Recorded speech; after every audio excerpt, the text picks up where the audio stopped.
when you're learning, slowing down, you will actually see that later on how we actually come about working out this. But of course, from your approach distance here, you do see that, okay, you do see that what is your obstacle height. If you come back to this equation here, so if I were to draw it, right, so if I were to draw it, taking this to be the flare height. Yes. Okay, so this distance is your HF. Okay, this distance is actually fixed. Your H obstacle, this height, this is actually equal to your H obstacle. And this actually is a fixed value. Alright, this is a fixed value. So you can actually see that if you take your obstacle height minus your flare height, so what you get? You get this distance. And of course, on the horizontal, what do you get? On the horizontal, you have your approach distance, SA. Okay? So with the SA on the horizontal, so if this is a vertical, then what you get here is pretty much you use your trigonometry relationship tangent. So if you were to use your tangent based on the diagram, so your tangent theta approach is going to be equal to what? It's going to be equal to your H obstacle minus your HF divided by SA. Alright? So interchangeably, you end up with the distance that you can actually work it out. And of course, we know the angle is pretty much fixed, so very quickly, you should be able to work it out. All you need in this case here, of course, what is unknown from this expression here? Your flare height.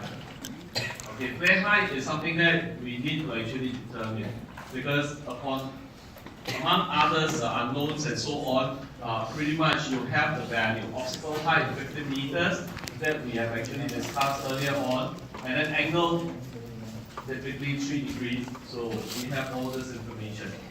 Okay, so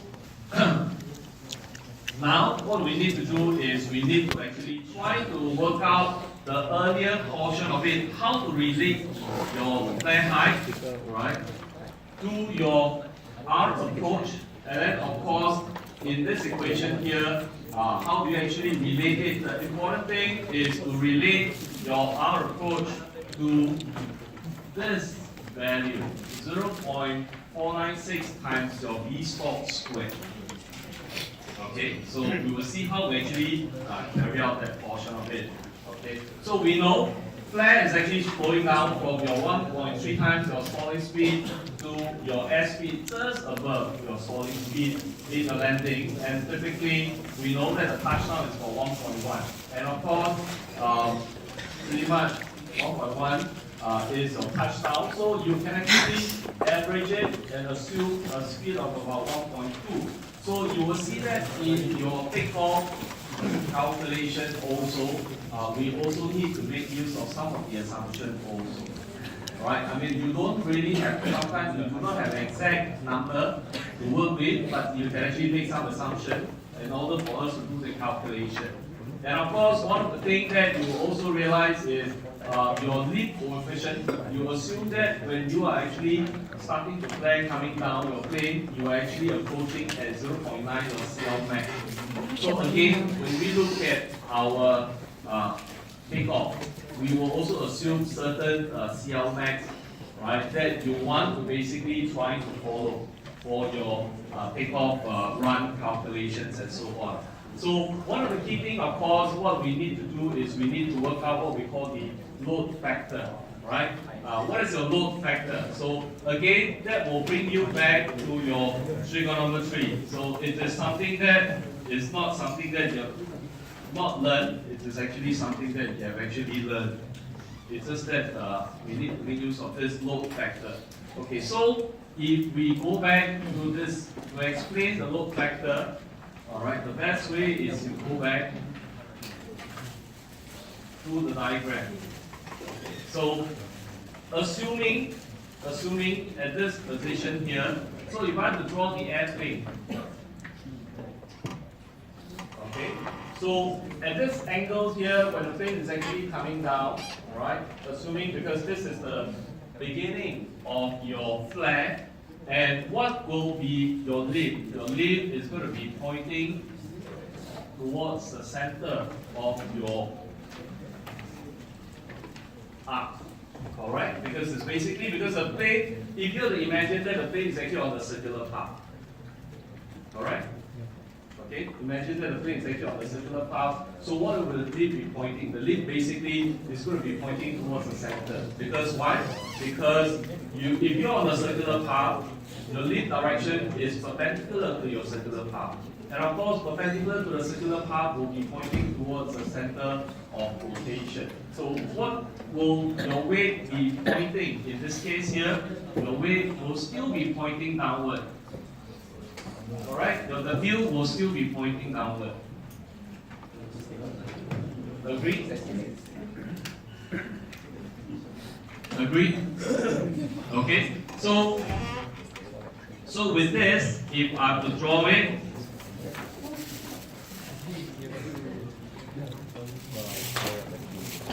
okay, so we mentioned that you have a plane coming down, so this is your lift direction, this is your weight direction.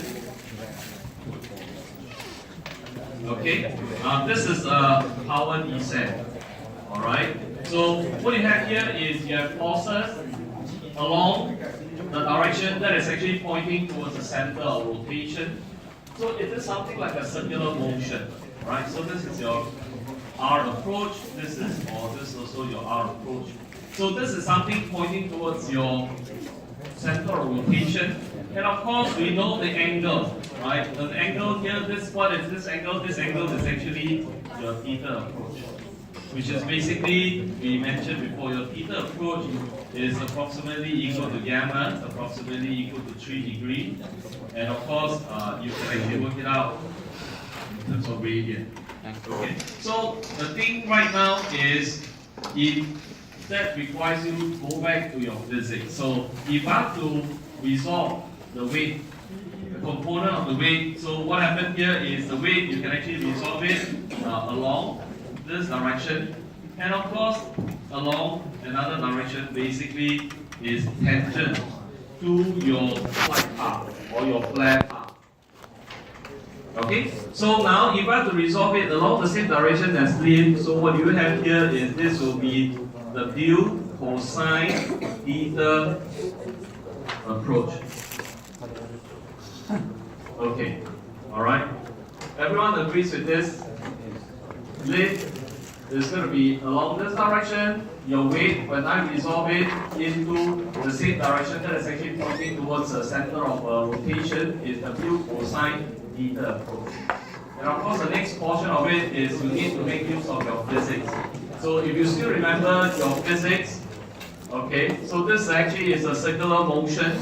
So if we were to basically make use of your second law, okay, if we need to make use of your second law, summation of forces, alright, positive towards the center of rotation is going to be equal to your mass times your acceleration. Okay, mass times your acceleration. So what is the acceleration that is actually keeping your airplane in your circular motion? If you have a particle, right? If you have a particle going around a circular path, what is that acceleration for? Very good. Central pedal acceleration. Okay, so your central pedal acceleration. So what is the central pedal acceleration in this case here? So do you have any tangential acceleration? Possible, right? Possible to have tangential acceleration. It depends on the force along the tangent to the path. So in our case here, we do understand if you have a condition where your speed is actually, your circular motion is actually constant. Okay, if you have a constant angular velocity, your circular speed, right? So if angular velocity is going to be constant, so what happens here is the only thing that's going to be keeping the aircraft in the circular path is going to be this central pedal acceleration. Okay, so summation of forces, what do we get? You got L minus the field times your cosine theta. Okay, on the right hand side of the equation, you have your central parallel acceleration. So what is your central parallel acceleration? Mass times what?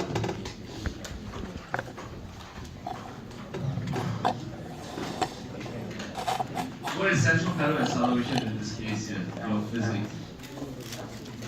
L. Where does the L come from? Okay, I give you a little bit of hint, right? Omega is equal to R times R omega is equal to velocity. So this basically to relate your, this is your tangential velocity. This is your circular velocity. I mean, that's your angular velocity or your circular velocity. So this is your angular velocity. R omega is equal to V. Okay, so that is basically, if you remember, right, we mentioned this before. V is equal to R omega. So it's basically, it's like if you have a CD, if you have a hard disk, read write head and all this and that, if you're at the outer track, basically your spindle motor has to spin faster, right? Because V is equal to R omega. So if you have a read write, you have to read much faster. Okay, so what do you get? Or if you can you remember this equation? This is what? V squared over R. Have you all seen this equation? Right? For your central parallel acceleration is going to be equal to V squared over your R. Okay, in this case here, what is the R? R is basically is the radius of this arc. Okay, so from this relationship, we basically can try to work out some of this nitty-gritty. Everyone okay with this equation?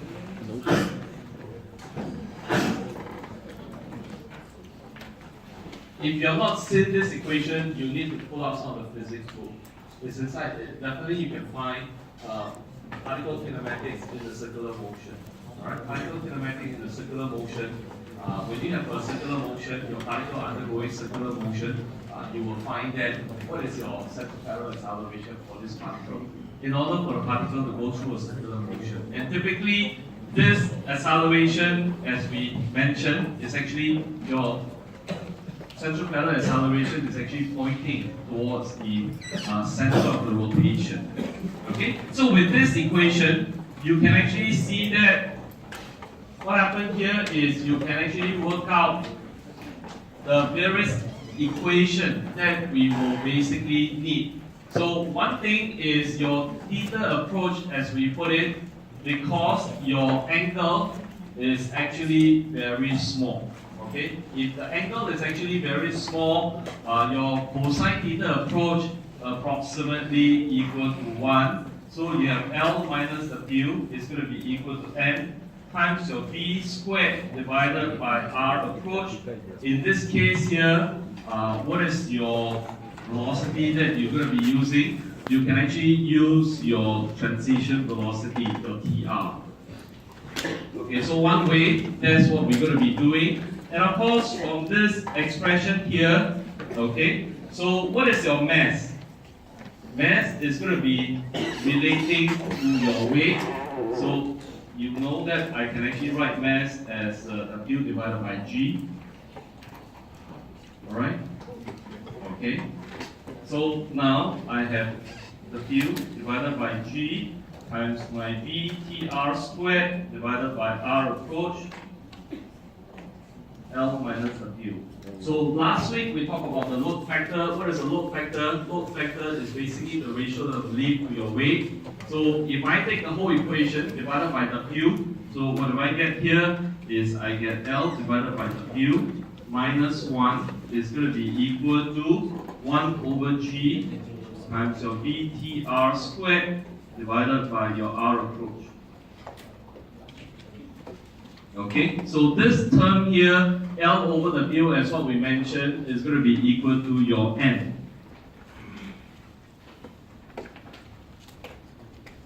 Okay, so by rewriting this, so this is on the left hand side here, this is actually n minus 1, I can actually rewrite it in a way that my R approach now is basically approximately equal to VTR squared divided by G times n minus 1.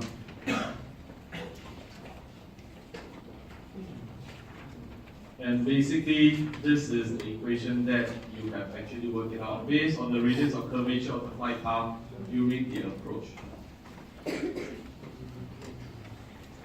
Okay, all right.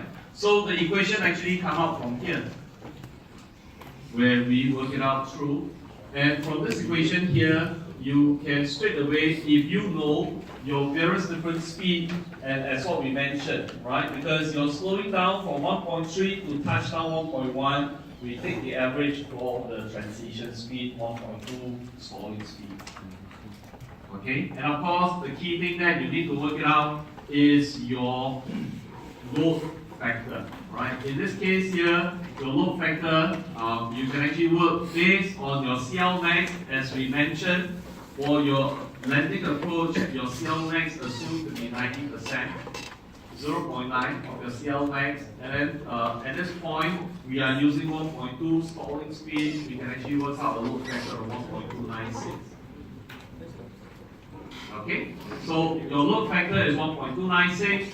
Substituting it into this expression here, because your VTR is equal to your 1.2 stalling speed, among all this value that when you work it out, approximately giving you the 0.496 V stall squared. Okay, so this relationship pretty much coming from the diagram, right? From the free body diagram that we talk about, when your plane is actually coming down from flare to touchdown. That small little arc, when you work it out, you can actually have this relationship.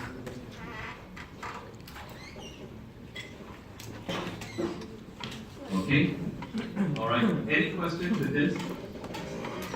Okay, so the other portion of it, you actually do not need. Okay, I put it in, so we have this, we work it out.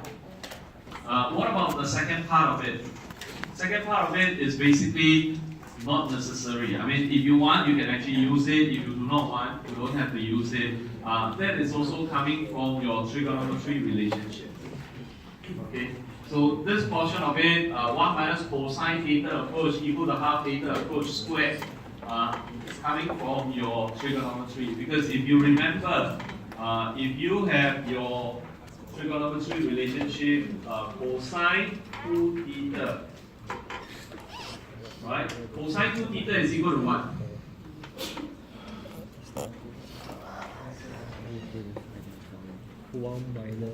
Cosine 2 theta is equal to cosine squared theta minus sine squared theta. Alright? Yes. Trigonometry. Yes, correct. Okay, agreed? Dominic is swimming too much already. Familiar about this? Trigo identity. It's okay. Alright, so from here, if you were to multiply by half, so if we were to multiply by half, this becomes 1, this becomes half, this becomes half. Okay, and then if you remember one of the very famous property, right? One of the very famous property, basically what you have here is, if you remember, the property is your cosine squared theta plus sine squared theta is equals to 1. Okay, so this is a property that we use quite a fair bit. It is also the same. Okay, so in this case here, if I have to replace my cosine squared theta approach divided by 2 with this property, what do I get? I get 1 minus sine squared theta approach divided by 2, and then minus sine squared theta approach divided by 2. Correct? Correct. Because I do it 2 times. Right? In this case here, I do it Cosine 2 square times. is also From 1 here, minus I replace my cosine squared theta. Cosine squared theta is equal to 1 minus sine squared theta. So I got 1 minus sine squared theta, and then minus the original squared theta. So as a result, okay, as a result, you get what? You get 1 minus 2.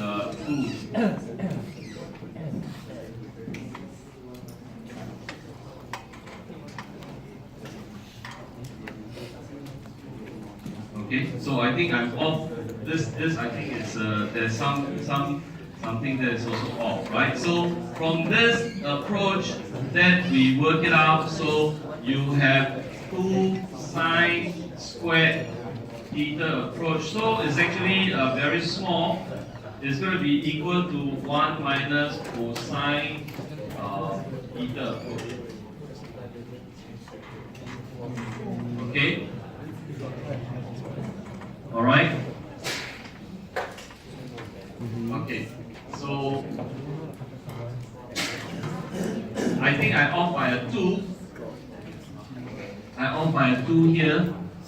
So this one need to be multiplied by 2. Okay. So do you see why I missed by a 2? Basically, it's going to be equal to half theta approach squared.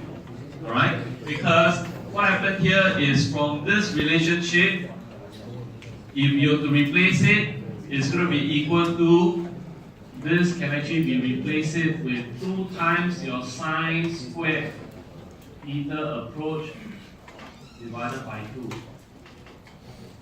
Okay, using a very small angle approximation, your sine theta is equal to theta. So this becomes what? This is approximately equal to 2 times your half theta approach squared. Okay, so as a result, if you were to take the square, it's 1/4 multiplied by 2, it becomes half. So this is approximately equal to half your theta approach squared. Got it? I mean, you don't need, okay, this portion of it, you don't need, you can just keep it to this. It's just that if you want to calculate something that is actually further simplified, so this is actually equal to what? This is actually equal to 0.248. Okay? So on the equation here, this is actually equal to 0.248. Alright, instead of 0.124, so it's 0.248. From this calculation, you can actually work it out. If you were to leave it as this, it's good enough. Okay, if you were to leave it as this, it should be good enough. Okay, because you more or less, you can actually work it out. Then of course, you go back to the geometry. If we go back to the geometry, you can actually see that this again is actually, what we do is we actually use the geometry to work it out. Your sine theta, right? Sine theta approach equal to SF divided by R approach is basically coming from here. I don't want to end up in a big fight or something like that. From this diagram here, so this distance here is your flare distance. So this is your flare distance. Okay, so if you were to take a look, your flare distance over your R approach is going to be equal to what? Your flare distance over the R approach is going to be equal to your sine theta approach. Okay, and that is the last part of it. Then you can actually work it out. Your SF is going to be approximately equal to your R times your R approach times your sine theta approach.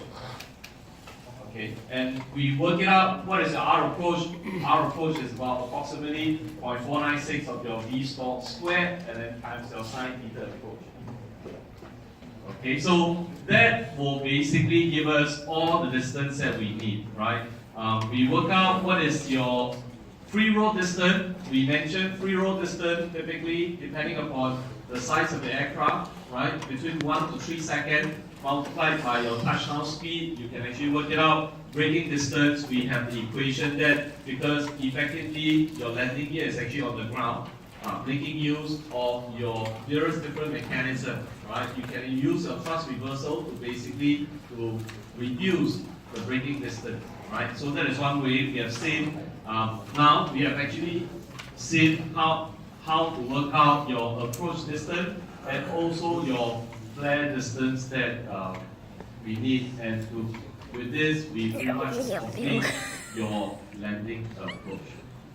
Any questions?